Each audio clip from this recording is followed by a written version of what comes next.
Got the early morning sandblasting setup going.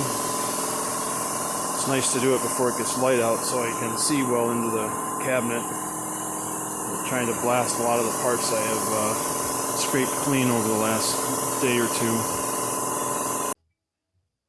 Just waiting for the air compressor to cool a little bit, so I pressed the bushings out of the trailing arm and took the plugs out.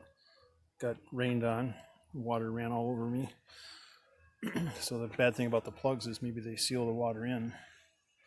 But anyway, got the bushings out of all three trailing arms I currently own, and so stripped down and ready to sandblast, and I think I'm going to powder coat it. We'll see. So about 11 hours of work, and that's what I have to show for it. Sandblasted, degreased, and dipped in zinc phosphate solution. Takes a long time to do this stuff.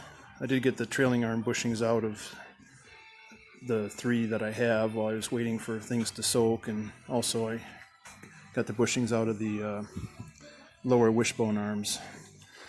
But yeah, so maybe today I'll powder coat. Here's all the goop that, or not really goop, but rust and deposits from the water jacket I've been chiseling out. Run a screwdriver up and down and try to get that stuff out so that it doesn't clog my new radiator that I hope to get. And give this a quick power wash and put some engine cleaner on it just to get the worst of it before I take it into the shop and try to get all the rust and water jacket shavings and pieces that fell off as I scraped the cylinder or the water jacket walls. Alright, there it is, power washed, and I sprayed some WD-40 on all the machine surfaces. It's pretty much defeated the purpose of power washing it, I guess, but so it looks pretty good in there for the scaling and stuff.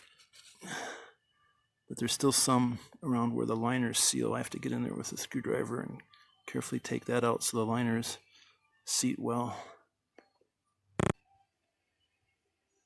Dried the engine off with my engine dryer. Turns out you can actually use these to blow leaves as well, so it's not really a well advertised use, but it works.